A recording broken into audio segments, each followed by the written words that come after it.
사실 우리가 계속 다윗에 대해서 했었는데 오늘은 부활절이라서 예수님에 대해서 부활하신 예수님에 대해서 할 거예요.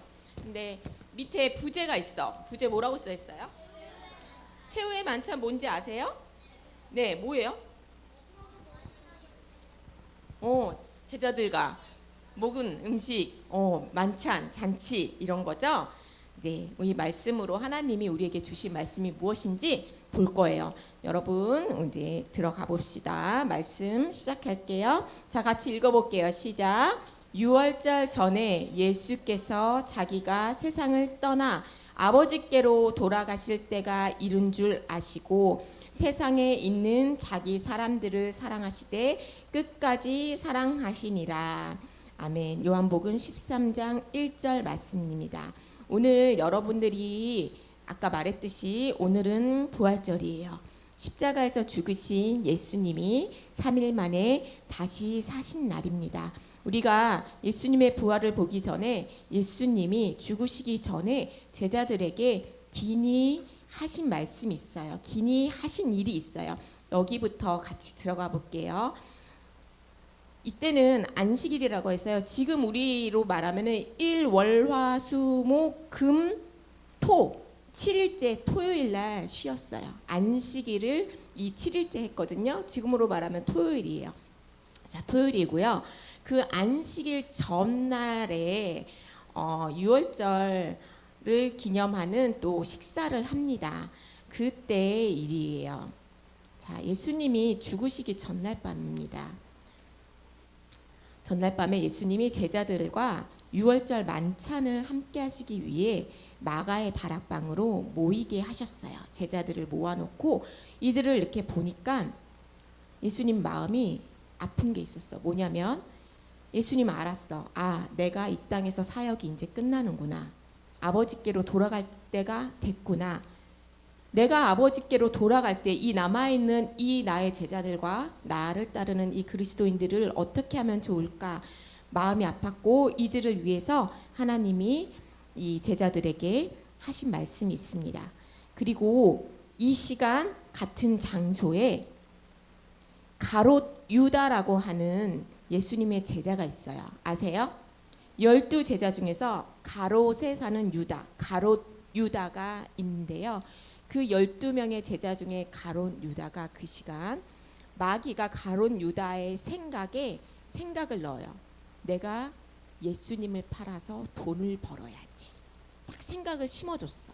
근데 그거를 가롯 유다가 확 잡습니다. 사탄은요, 우리 생각에 계속 생각으로 방해와 공격을 해요. 의심을 주고 유혹을 줘요. 생각으로 들어올 수 있어. 아, 나 쟤 놀리고 싶은데, 때리고 싶은데, 화내고 싶은데 생각이 올 수 있어. 근데 그거를 내가 잡으면 안 돼. 아, 이거 하나님이 싫어하셔. 난 여기서 멈출 거야. 딱 끊어내야 되는데 가롯 유다는 그 생각을 잡았습니다. 내가 예수를 팔아야겠다. 자, 그거를 예수님도 알고 계셨어요. 하지만 그 12명의 모든 제자가 있는 자리에 초대를 합니다. 자, 모두 이렇게 앉았을 때 예수님이 그 자리에서 일어나셔가지고요. 예수님의 겉옷을 벗으셨어요. 벗으시고 편한 이제 옷만 입으시고요. 거기 허리에 수건으로 허리에 두르신 후에 대야에 물을 떠서 제자들의 발을 씻기기 시작했습니다. 한 명 한 명 제자들의 발을 씻기는데 베드로 차례가 왔을 때 베드로가 선생님, 주님, 어찌 내 발을 씻는다 말입니까? 절대 선생님은 제 발을 씻으실 수 없습니다. 이렇게 말하는 거야. 베드로 딴에는 너무 귀한 선생님이고 존경하는 선생님이 내 더러운 발을 씻어준다고 하시니까 안 돼. 이 더러운 발을 어떻게 선생님의 손으로 닦을 수가 있어? 안 돼 하고 거절을 했어요. 절대 그러실 수 없습니다. 그랬더니 예수님이 베드로에게 하는 말이 내가 너의 발을 씻도록 하지 않는다면 너와 나는 아무 상관이 없다라고 얘기를 해요. 그렇게 얘기했더니 베드로가 또 그래요? 그건 안 돼요. 그러면요, 제 머리부터 발끝까지 다 씻어주세요. 또 이렇게 말하는 거야. 그랬더니 예수님이 하신 말씀이 뭐냐? 이미 목욕한 자는 발밖에 씻을 필요가 없다. 이 말이 뭐냐면 얘들아, 우선 예수님이 겉옷을 벗으셨어요. 이건 뭐냐면 선생님 몇 번 말했지. 겉옷은 자기 지위, 사역 이런 걸 얘기해요. 하나님이잖아. 신이지만 신성을 버리시고요. 벗으시고 제자들 앞에, 이 사람들 앞에 이 땅에 가장 낮은 자세로 무릎을 꿇고 오셨어요. 그죠? 마국간에서 태어나셨잖아요. 그리고 가난하고 힘든 자들을 품으시고 사랑하시면서 계셨잖아요. 예수님의 여기서 3년 동안 보이셨던 공생의 삶이 이르셨잖아요. 이렇게 무릎을 꿇으시고 제자들의 발을 씻기는데, 이미 목욕한 자는 뭐냐면 우리한테는 죄가 있어. 그지? 죄가 있는데요. 우리가 살면서 지은 죄도 있고요. 우리가 짓지 않았는데 죄로 씌어진 게 있어. 그게 뭔지 알아? 말해봐. 알잖아. 아담과 하와가 지은 죄. 하나님의 명령을 어겨서 하나님과 관계를 끊은 죄. 그 원죄라고 하거든요. 아담으로부터 온 죄. 우리가 그걸 다 가지고 있어. 그 죄인이야. 더러운 죄인인데 예수님이 오셨을 때 이 제자들이요. 예수님은 그리스도여 살아계신 하나님의 아들이심을 믿었어요. 그리고 자기가 지금까지 살면서 하나님을 알지 못하고 하나님의 말씀대로 따르지 못하고 하나님을 사랑하지 않았던 그 죄를 회개하고 침례를 받았어요. 그리고 예수님을 따르는 이들에게 예수님이 너희는 이미 깨끗함을 받았어. 근데 얘들아, 목욕을 해도요, 우리가 생활하다 보면 때가 묻지. 근데 이스라엘은 여기가 먼지가 많아. 흙이야, 흙. 그러니까 아무리 목욕을 해도 이렇게 다니면은 발이 더러워지거든. 발밖에 씻을 게 없다. 니네는 깨끗해졌어. 회개했고 나에 대해서 알고 나를 믿고 따르고 회개했고 침례도 받았는데, 근데 이 땅에 살면 어쩔 수 없이 묻는 죄, 어쩔 수 없이 짓는 죄, 그런 것들 그것만 닦으면 돼. 내가 너희들과 함께 있지 않지만 너희가 이 땅에 살면서 내 이름으로 그 죄를 매일매일 회개하면 그것까지도 내가 깨끗하게 해줄 거야. 이 말씀이에요. 그래서 발밖에 씻을 게 없다고 하면서 발을 씻겨주셨습니다. 다 12명의 제자의 발을 씻겨주시고 나서 예수님이 이렇게 말씀하세요. 내가 너희에게 행한 것처럼 너희도 서로 발을 씻어주라. 이렇게 얘기를 하세요. 얘들아, 너희가 내 사랑을 입었잖아. 내가 너희를 사랑한 것처럼 내 사랑을 받은 너희가 이 땅에 남아 나처럼 다른 사람을 위해서 사랑하고 용서하고 품어줘야 돼.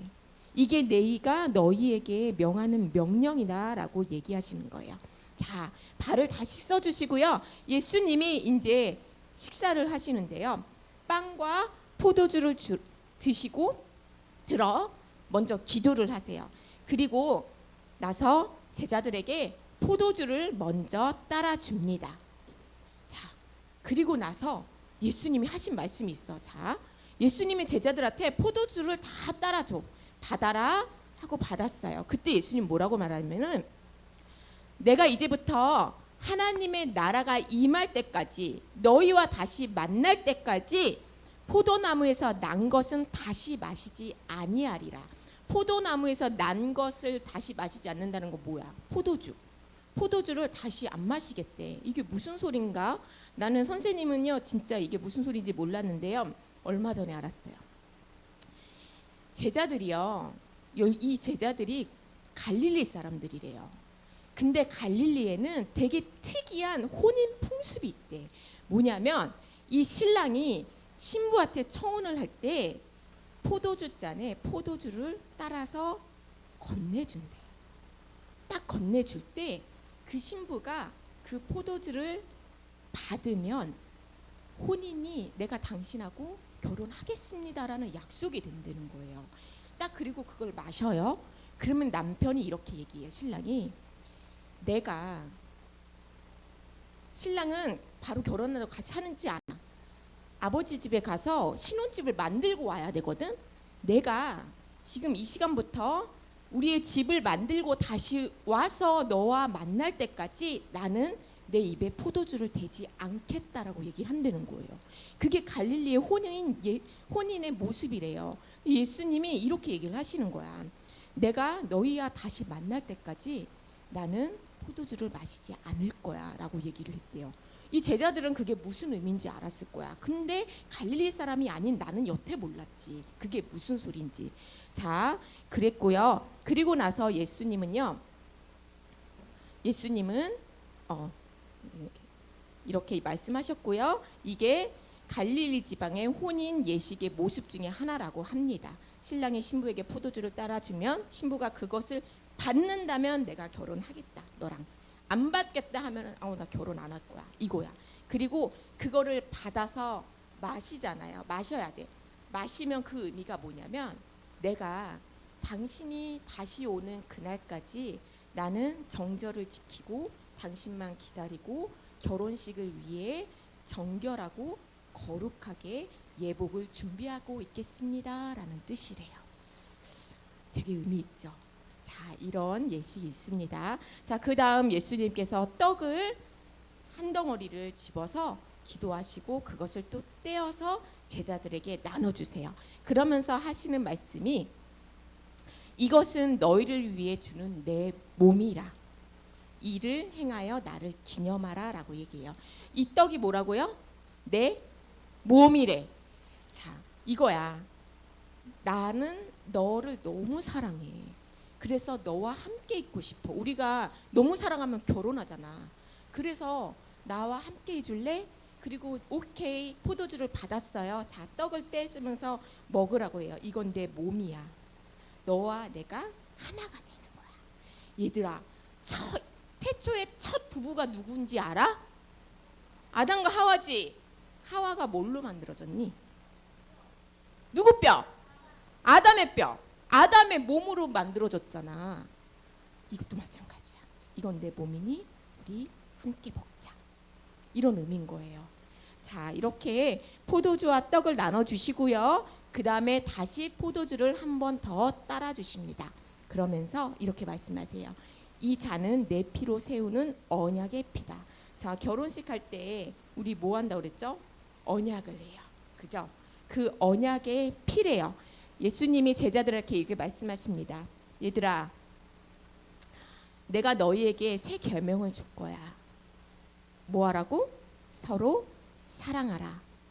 그리고 나는 이제 곧 떠나. 나는 너희들하고 헤어질 거야. 그런데 근심하지 마라. 하나님, 너희 하나님 믿지? 나를 믿어. 내 말을 믿어.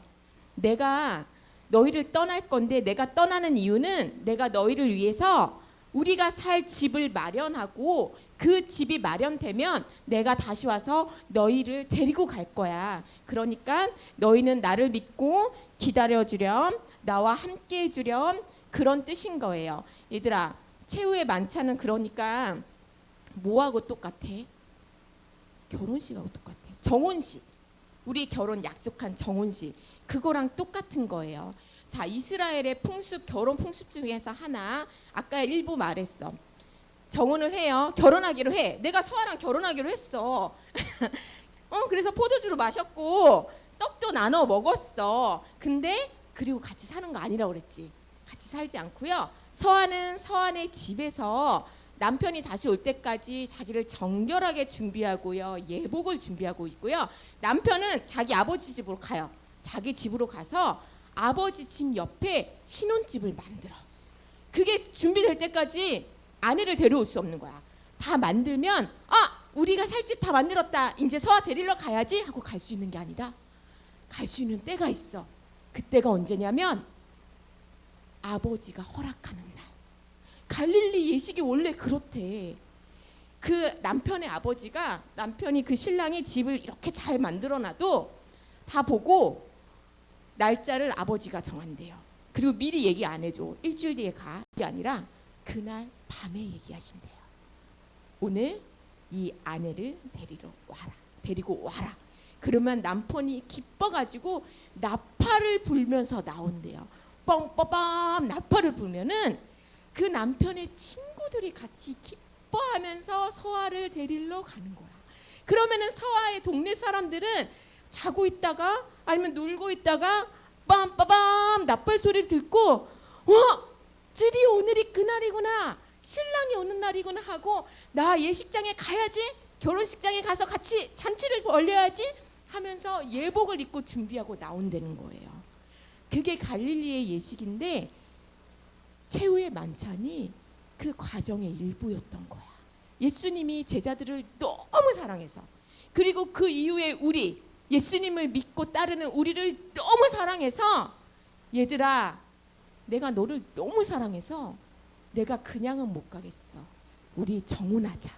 나랑 결혼하자. 그래서 내가 너를 지켜줄 거야. 내가 너와 함께 살 집을 준비할 거야 라고 얘기를 하시는 거예요. 자, 그리고요 또 하나 있다. 신랑이 신부를 딱 내 신부라고 딱 정해서 이제 정혼하잖아. 그러면은 신랑이 신부 아버지한테 지참금을 줘야 돼. 내가 당신 딸을 아내로 맞이할 테니까 이거 받으세요 하고 그 신부의 값을 지불하는 게 지참금이라고 하거든요. 신랑이 이 신부의 아버지한테 돈을 지불해야 돼. 자, 근데 예수님은 우리를 위해서 돈을 지불하셨나요? 지불하셨어. 돈이라고 하기보다는 뭔가 지불하셨어. 뭐냐면 얘들아, 요한복음에 보면 너희의 아비 마귀라고 돼 있어. 우리의 아비가 누구다? 마귀다. 왜냐하면 아담의 죄로 인해서 우리가 마귀의 자식이 된 거야. 그래서 예수님이 우리 서아랑 결혼하고 싶어. 그러면 서아 아버지 마귀, 아이고 그렇게 하니까 그래. 우리 인간의 가지고 있는 그 마귀한테 대신 몸값을 지불해야 돼서, 그래서 예수님이 십자가에 죽으신 거야. 우리의 죄값을 대신하기 위해서 십자가에 죽으신 거예요.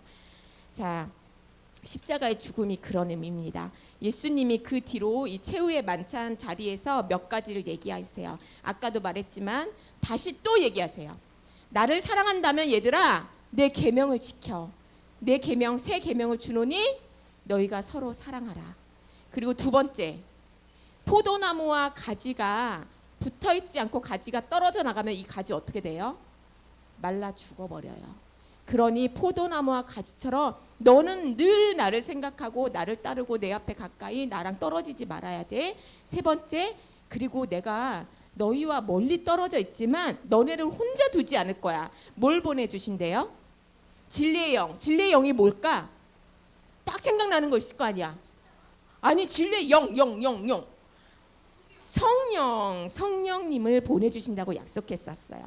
그리고 또 네 번째는 너는 이제 나랑 정혼한 사이야. 그러니 너는 내 이름으로 무엇이든지 구해. 네가 나와 합해 있으면 네가 구하는 모든 거 내가 다 줄 거야 라고 얘기하세요.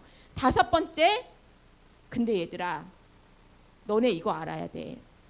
세상은 너희를 미워할 거야. 왜냐?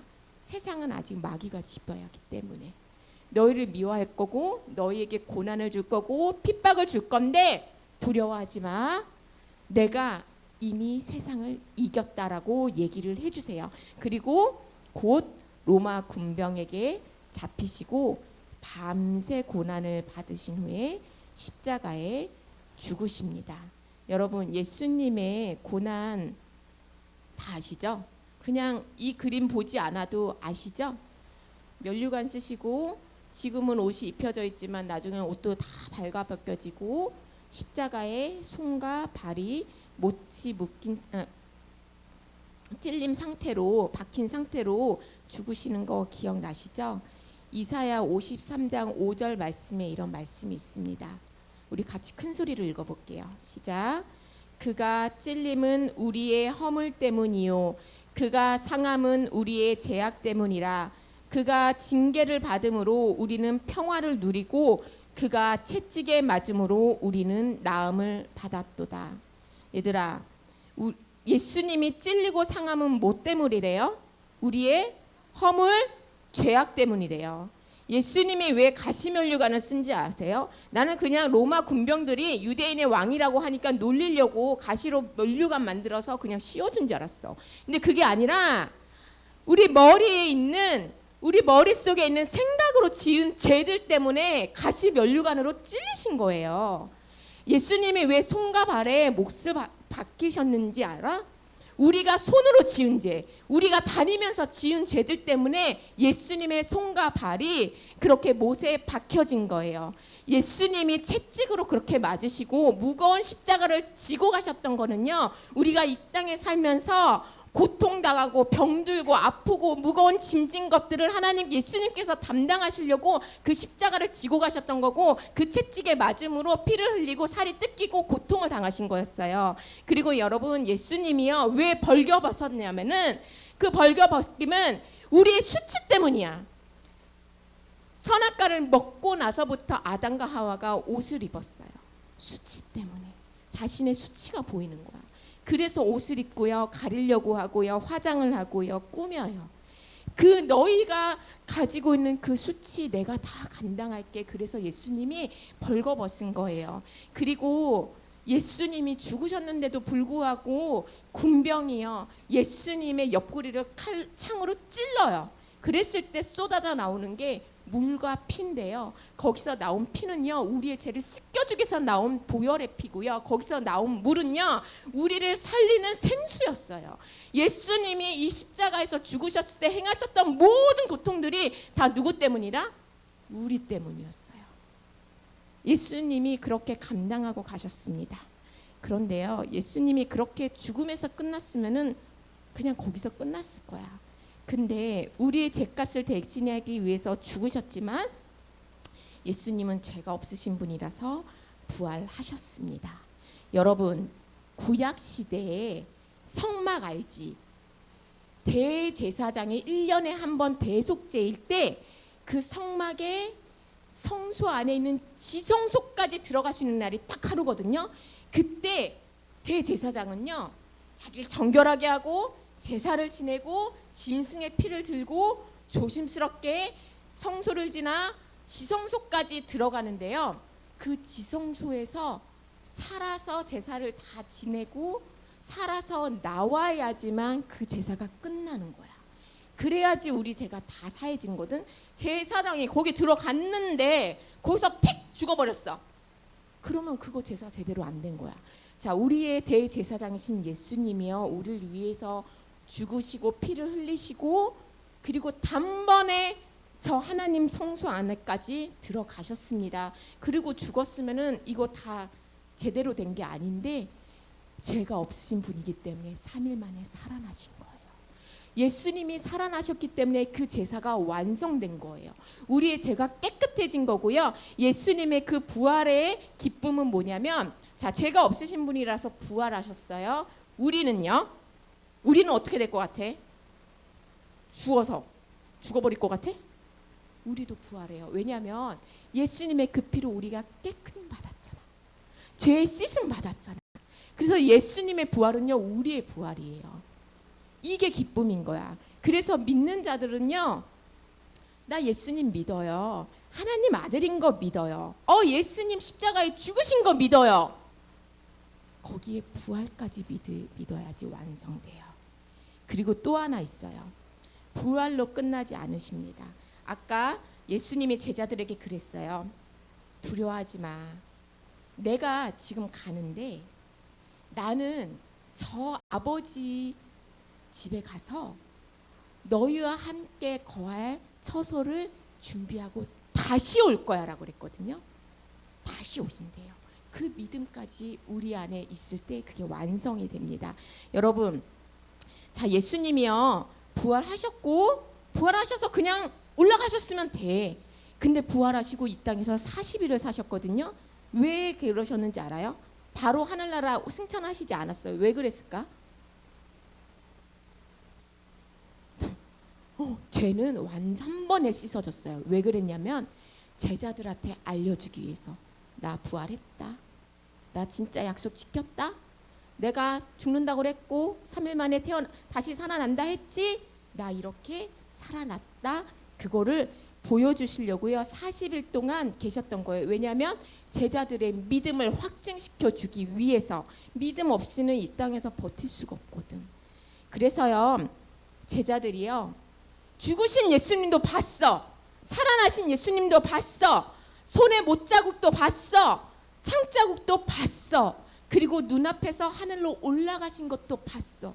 이거는 부정할래야 부정할 수가 없는 거야.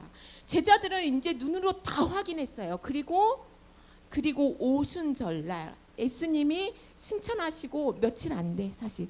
오순절날 드디어 예수님이 말씀하신 성령이 마가의 다락방 120명 성도한테 임합니다.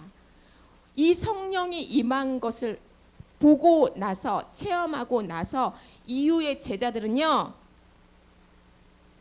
두려워하지 않았어요. 믿음이 흔들리지 않았어요.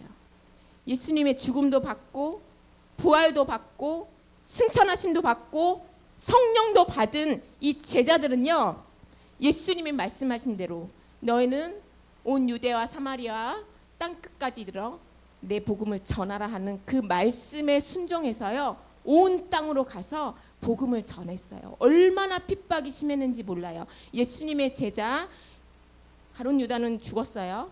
11명 플러스 마띠아라고 한 명을 더 넣었어요. 12명의 제자 중에서 사도 요한만 빼고 11명의 사도가 순교를 당합니다. 뜨거운 물에 튀겨서 죽이고요. 살갗을 벗겨서 죽이고요. 십자가에 거꾸로 매달려서 죽이고요. 목을 잘라서 죽이고요. 창으로 찔려서 죽이고요. 상상할 수 없는 방법으로 죽어버렸어요. 근데요 이들이 죽을 수 있었다는 건요 부활을 믿었기 때문이에요. 예수님이 부활하셨던 것처럼 내 이 껍데기 이건 잠깐이야. 이건 내가 아니야. 나의 영혼은 부활할 거고 예수님이 저 하늘에서 나와 함께 거할 처소를 준비하셨기 때문에 나는 이 목숨 버릴 수 있어라는 그 믿음으로 복음을 전하고 다녔던 것입니다.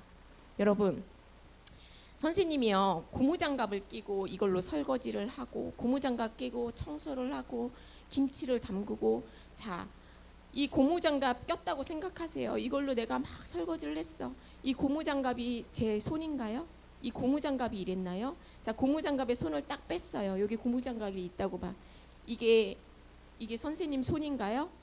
아니죠. 이건 그냥 껍데기야. 이게 우리 육체야. 이거 우리 육체야. 똑같아요. 이 제자들도요. 이 육체의 껍데기구나. 나는 영혼이 진짜 나구나. 그래서 예수님이 말씀하신 대로 복음을 전할 수 있었습니다. 여러분 우리 친구들 사실 이 믿음도요 주님이 허락하신 믿음이에요.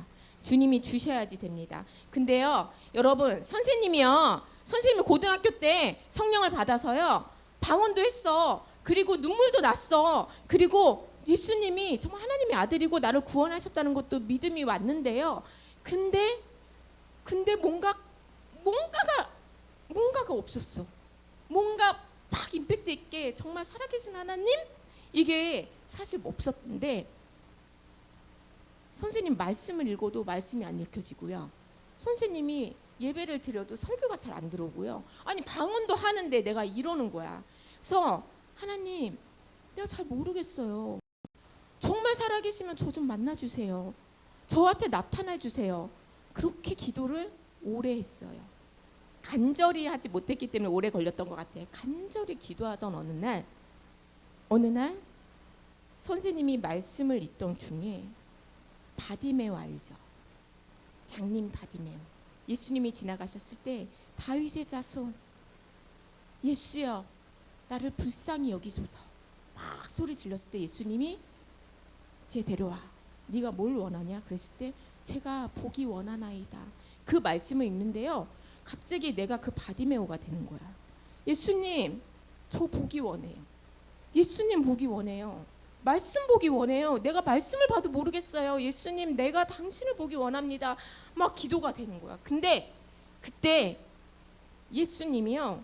저기서 십자가에 못 박혀 죽으신 예수님이 저기 있고 나는 이렇게 궁중송에 있는데 저 예수님이요. 갑자기 나한테 확 오시는 거야. 그러면서 어느 순간 내 앞에 예수님이 십자가에 못 박힌 예수님이 나한테 오셔가지고 예수님의 피가 나를 이렇게 덮으시는데 그때 난 예수님 진짜 만났어요. 여러분은 이게 무슨 마음인지 모르겠지만 난 그때 예수님 만났습니다. 정말 이건 거부할 수가 없어요. 살아계신 예수님을 만납니다. 여러분 열심히 듣고 잘 따라주고 너무 좋아요. 근데요 예수님 찾으세요. 예수님 나에게 도와주세요. 내가 예수님 보기 원합니다.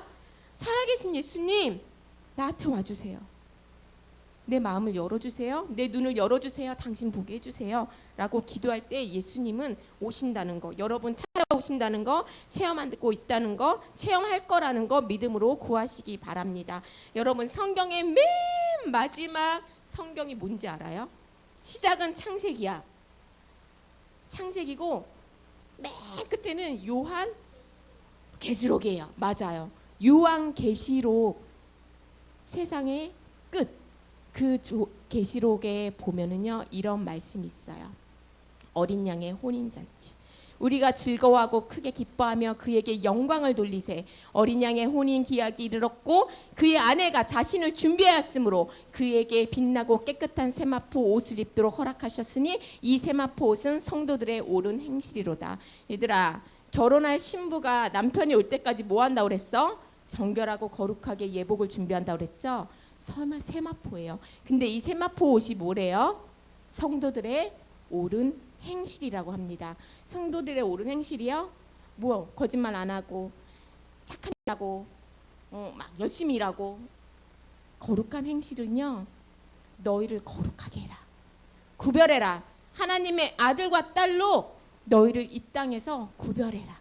그리고 나를 사랑하고 내 말씀대로 내 명령대로 순종하며 지키는 삶. 너희는 서로 사랑하라. 그거를 지키는 삶. 마음과 목숨과 뜻을 다해서 하나님을 사랑하라. 그걸 했을 때 여러분 그리스도의 신부로 준비된 것입니다.